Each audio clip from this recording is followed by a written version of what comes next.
What would you do if a man in a fancy suit humiliated a young black girl at the grocery store, mocking her in front of everyone and tossing money at her like she was nothing? He thought he was powerful, but he had no idea who she really was.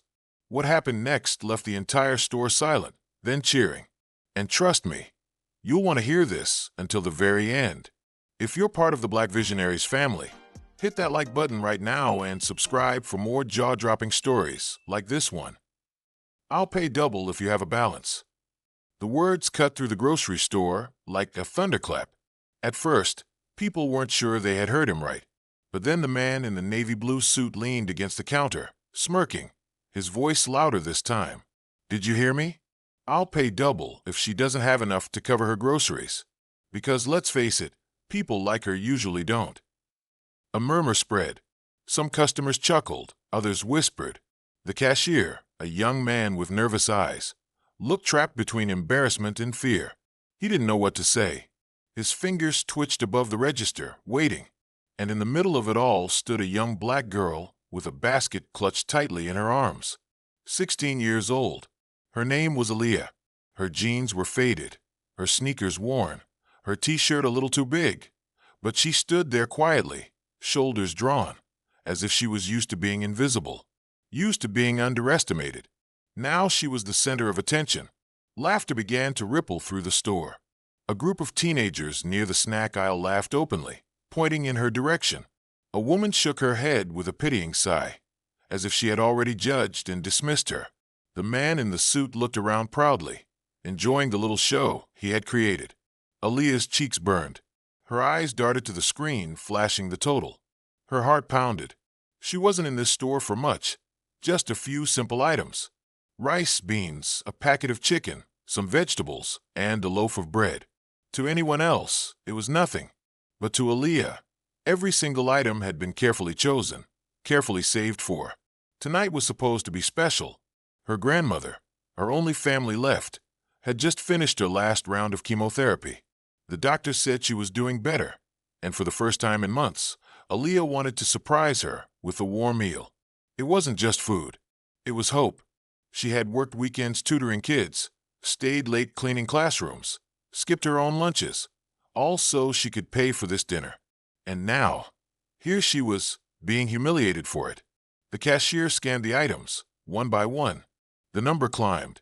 Aaliyah's throat tightened. She had counted the money again and again at home. It should be enough. But what if she made a mistake? What if she was short? The total flashed. Relief swept over her. She had just enough, exactly what she needed, down to the very last coin. She let out a breath she hadn't realized she was holding and reached into her pocket. Carefully, she placed the bills and coins on the counter. Before the cashier could take them, the man tossed a crisp $100 bill across the counter.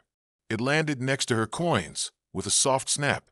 "Keep it," he said, grinning as the laughter picked up again. "Call it charity.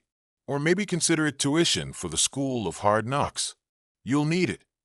For a long moment, Aaliyah just stared at the bill. Her face felt hot. She thought about taking it, if only to end the laughter, to walk away and disappear. But then, in her mind, she heard her grandmother's voice. "We may not have much, but we have pride. Don't ever let anyone buy that from you." Her hand moved. Slowly, firmly, she pushed the bill back toward him. Her voice didn't tremble. It was calm, steady, but it carried a weight that silenced the laughter. "I don't take money I didn't earn." The smirk faltered. The man tilted his head, chuckling as if trying to recover his performance. "Really?" he said loudly, gesturing to the people watching. "And what do you plan to earn, huh? More rice and beans? More pocket change? Be serious." The crowd leaned in. They wanted to hear her response. Aaliyah lifted her chin and looked him in the eye. "No," she said firmly. "I plan to earn respect, and you can't buy that, no matter how much money you throw on the counter." The laughter died instantly. The man blinked, caught off guard. For the first time, he didn't know what to say. The silence that followed was thick, uncomfortable. People shifted. Some looked down at their shoes, ashamed of the way they had laughed seconds earlier. And then, from the back of the store, a voice rang out. "I know you." Heads turned.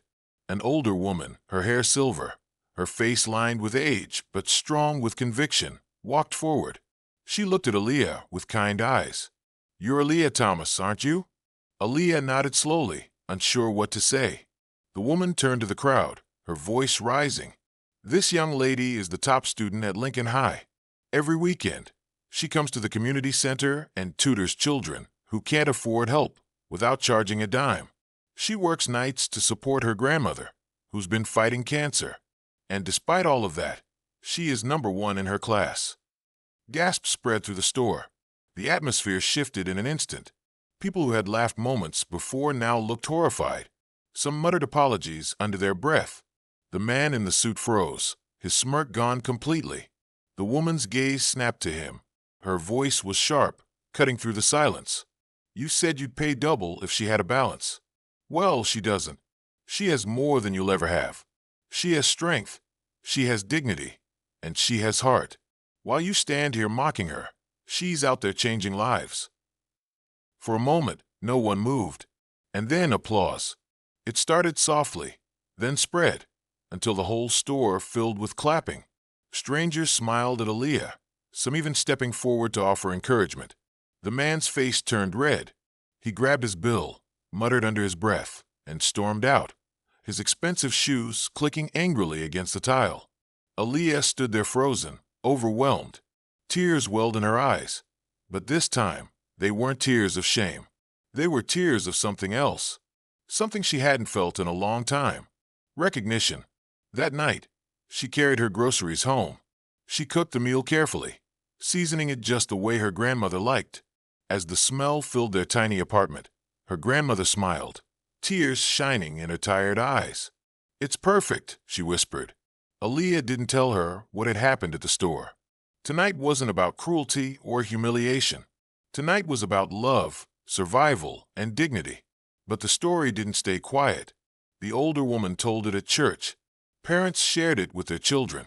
Teachers spoke about it in classrooms. It spread across the neighborhood, then across the city, then online. And then, months later, a letter arrived in their mailbox. Aaliyah held it with shaking hands as she read the words. She had been offered a full scholarship to a prestigious university. Tuition, housing, expenses, everything covered.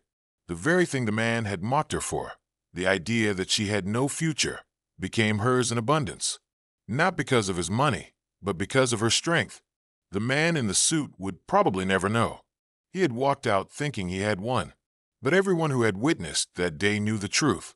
You never know who you're mocking. That girl counting coins at the register might just be the richest soul in the room. And for everyone who laughed that day, the lesson was carved into their memory forever. Thanks for watching. Don't forget to hit subscribe and join the Black Visionaries family, where every story inspires, surprises, and empowers.